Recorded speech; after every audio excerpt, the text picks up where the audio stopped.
They called it the strangest case of disappearance in New Hampshire's history.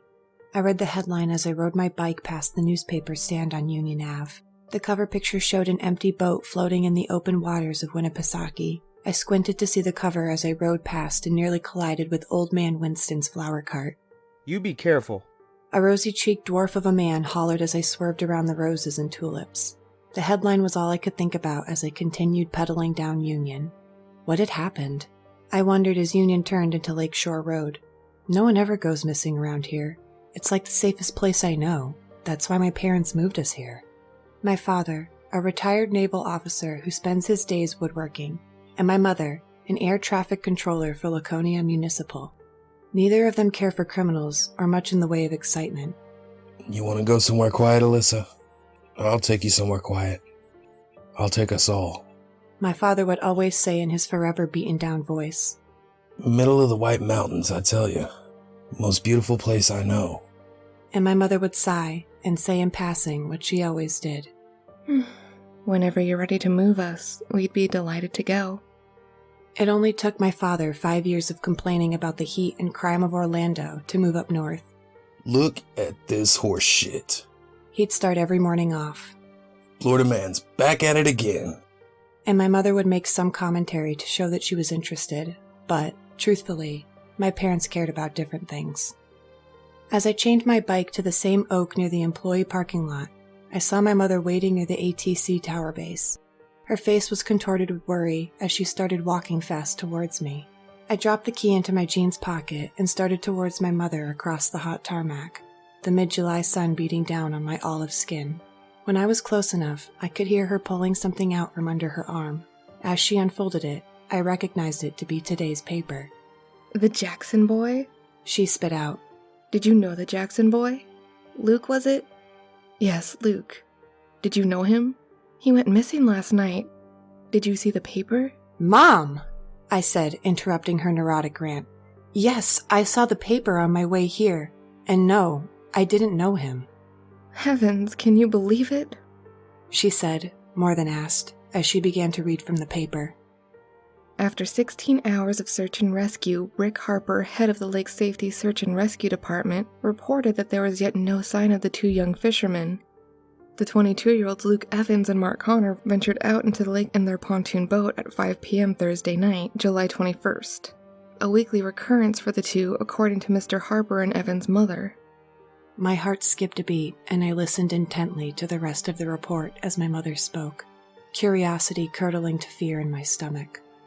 Evans' mother made a statement following the disappearance where she claims their trip was never more than an hour or two.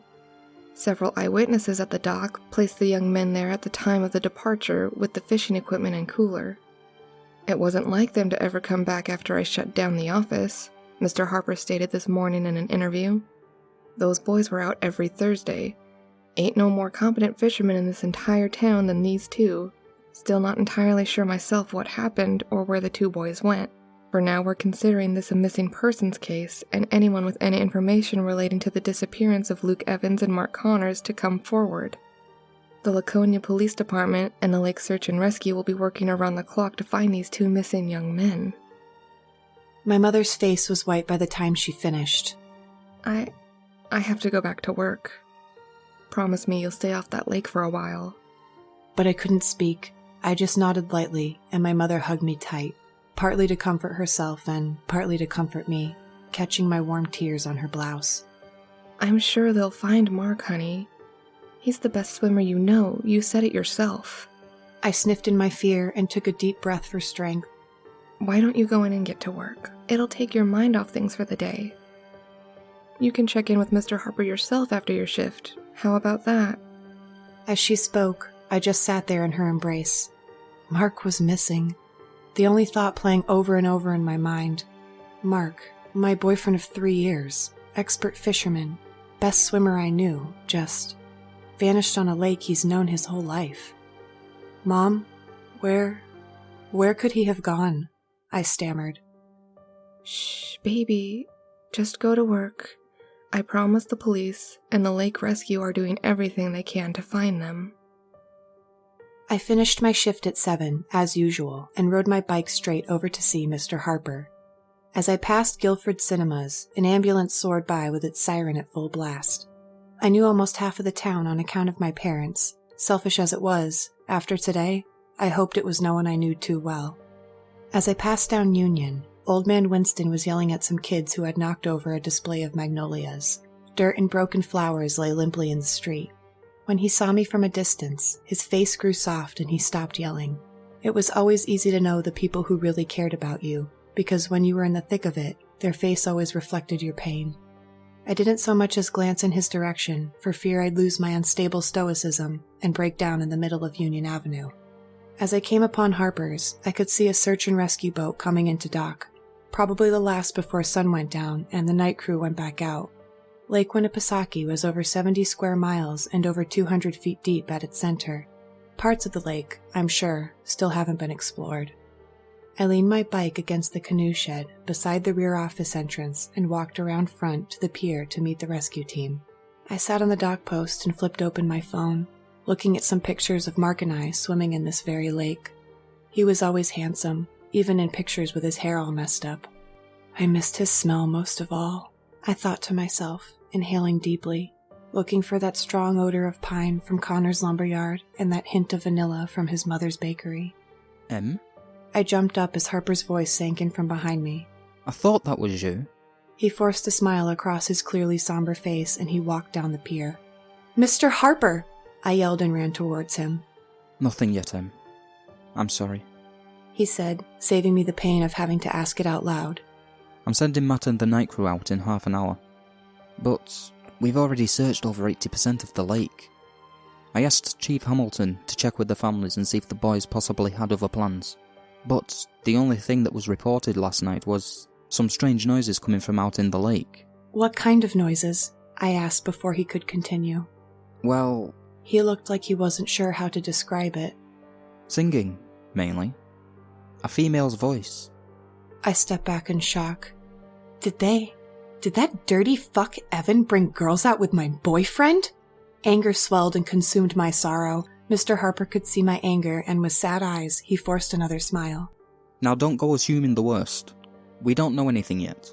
Mark was a good young man, one of the finest I've seen in a long time. I can't see him doing any cheating out on the lake. Besides, there were no missing women reported. Just the two boys. Could it be murder? My mind was running wild with every conclusion possible.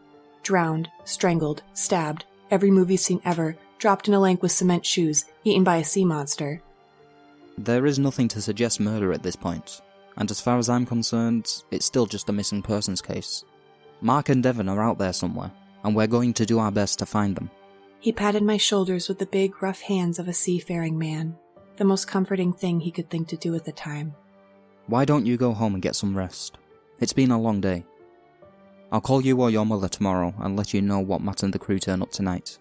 Reluctantly, I nodded, unable to get bloody images of Mark washed up on shore somewhere, his neck sliced open, and his eyes, cold, lifeless. I was terrified, and in my gut felt like something beyond what anyone could imagine had happened. But I knew my mother's paranoia, and her mother's paranoia, and I remembered every time in my life when I was just as bad as she. I told myself that everything was probably fine, and that maybe they camped out overnight on the lake's edge and moored their boat improperly. Or maybe the wind last night had caused the boat to come loose and drift back home. But then I started thinking about how the boat drifted, directly back to the dock it left from, like it had been enchanted or something. I quickly shook the thoughts from my mind and grabbed my bike. As I pedaled back up Union, Mr. Winston was closing up his shop for the day. I could see in my peripheral that his hand was waving for my attention, but I just rode on past. He shouted my name, and then he shouted it again. But I was tired, sad, and in no mood for Mr. Winston's often insufferable questioning. Mr. Winston was a Vietnam vet, totally against the government, and refused to read the paper or watch the news because he claims, "It's all bought and paid for. Just wait. One day you'll see. We're a bunch of broke-ass peons in an upchuck bucket." He appeared to everyone like a slightly racist kook, but people in town knew he had a big heart. I knew he wasn't a bad guy when I saw him giving flowers to the Ernsteins a few years back. Mr. Winston didn't have anything against particular races or ethnicities. He and the chief of police and Mr. Harper were all close friends. and they were both born from Harlem. As far as I've seen him, Mr. Winston just hated our religious government, as he referred to them. His calls for me faded into the background as I turned up Weirs Boulevard and headed towards my house. It was starting to get dark now, the sun beginning to vanish past the horizon, its rays scattered over the tops of the clouds. The lake, for the past decade, had felt peaceful and still and beautiful, but now, as I stared over its glassy surface, I questioned the spell I'd been under. I stopped my bike along Weirs at a point where I could see Big Island and Little Island in Paugus Bay. The waters didn't feel welcoming. They looked haunted. The darkness didn't fill me with excitement and wonder, but with fear and nausea as to what might lurk underneath them. It's funny how a single event can change a person forever. The sun completed its journey beyond the site of Laconia, casting the shadows of the white mountains over the lake and everyone who lived here. I set my bike down in the tall grass and found a soft spot to lay down. The air was warm and humid along the shore, and after today, I really just needed some peace and quiet to be alone with my thoughts. I pulled out my phone and Mark's happy smile lit up the screen. He had perfect thick hair, deep blue eyes, the kind that whispered your name in silence. And his smile, that was the kind of smile they wanted in a president. The kind that keeps you warm and reminds you that there is still some good left in humanity. I must have drifted off, for when I awoke, the air had grown a bit chillier. It felt like I had only been asleep for a few minutes, but the heavy grog of a night's sleep seemed to hang in my mind like a thick smoke. A thin fog hung in the air like cobwebs as I sat up. I heard something. Singing. How beautiful it was. Amazing. I'd never heard such a soothing melody before in my life. The ambulance siren from earlier that evening echoed in my mind like a far-off dream. All I could hear was this glorious voice. I was walking. I don't even remember getting up, but I was walking down the road towards the voice. It was so familiar. Part of me realized my feet were wet. Then I slowly, very, very slowly, drifted out of a haze, worse than the time I dropped Molly, smoked a quarter, and knocked myself out with a tennis racket. I was knee-deep in the lake. The back of my head was pounding. I heard my name. Then I thought I saw something through the fog over the water. A rock? I squinted and started to back up, my heart racing. A flashlight passed over my head and onto the lake, catching what I thought was a rock. It wasn't. Whatever it was, all blue skin and purple scraggly hair, screamed a terrible cry. I clenched my ears and slammed my eyes shut. It hurt so bad. Then I heard my name again. Emily! Mr. Harper! I recognized the voice and whipped around in the water to see him. His face was ghostly white as he was jumping over the guardrail and running down to the short grassy coast. He looked like he was in slow motion. I could hear Mark's voice again. Beautiful. The most beautiful thing I had ever heard. That was the last time I saw her. And you're sure there was a strange, bluish merwoman in the water that grabbed her, Rick? Chief Hamilton asked with not so much of a hint of sarcasm. She was, and always had been, the refined, open-minded cop that this town needed. Her family was from Harlem, and like Mr. Harper, she knew what it was like to grow up in a broken world run by a broken system. Their families were gunned down, and judges told them to go home, like they were just animals. New Hampshire brought them both a sense of freedom to make justice a real thing. Rick, she asked, breaking Mr. Harper from his nostalgic safety net. On my mother's grave, God rest her soul. And I bet.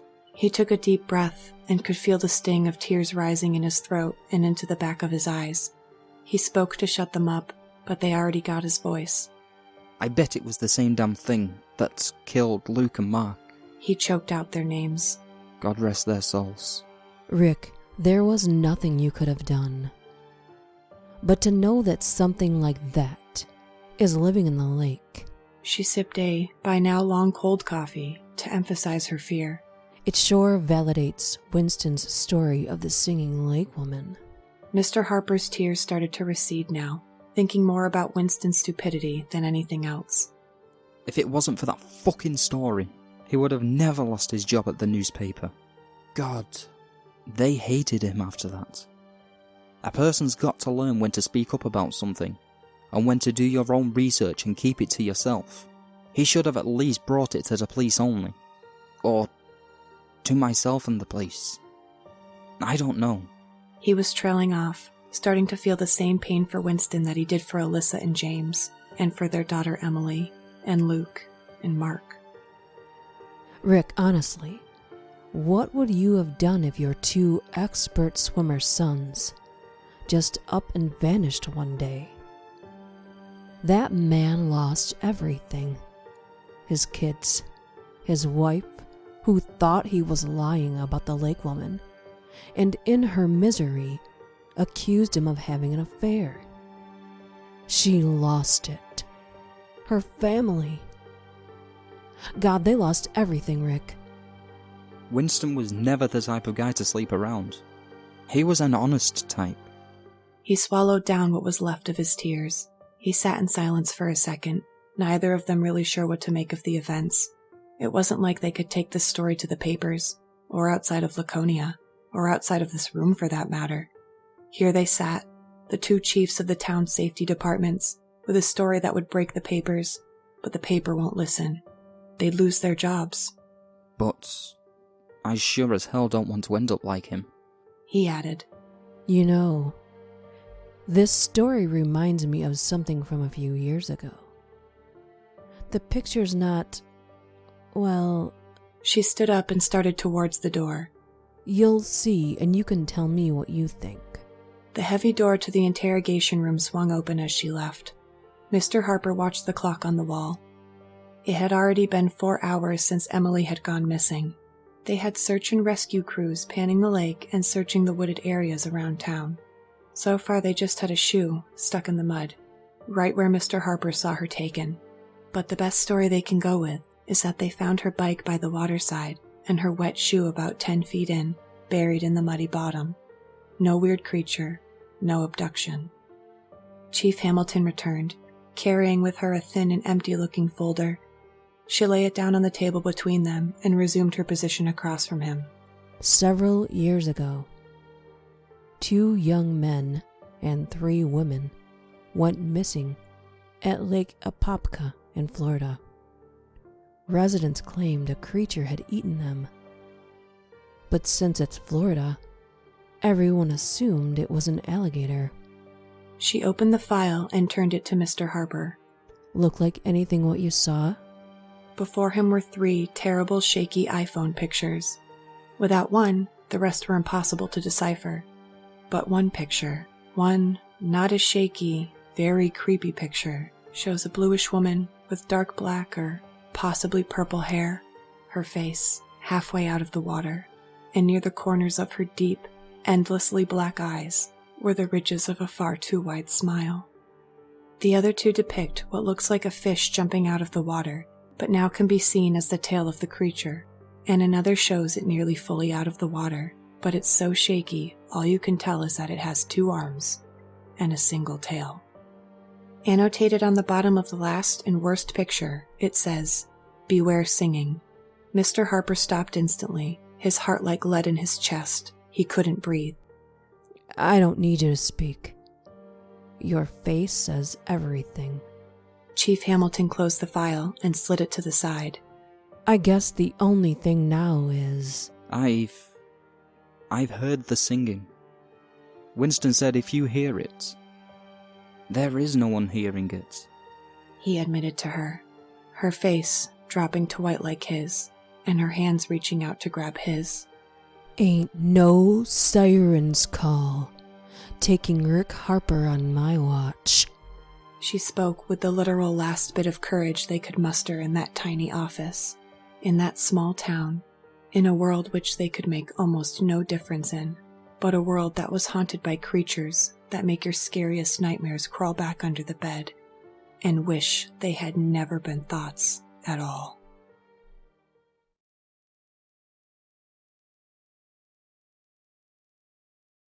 Hey everybody, I hope you liked my 100 subscriber special. That story was written by my amazing fiance. He writes Shadow in the Sunset and some other content on the channel. I really just want to have a huge shout out to everybody else that was involved. Everybody did this for me pretty last minute, and I really didn't expect to even get to 100 subscribers, honestly. So I'm really flattered, and I really want to say thank you to everybody for all of the love and all the support.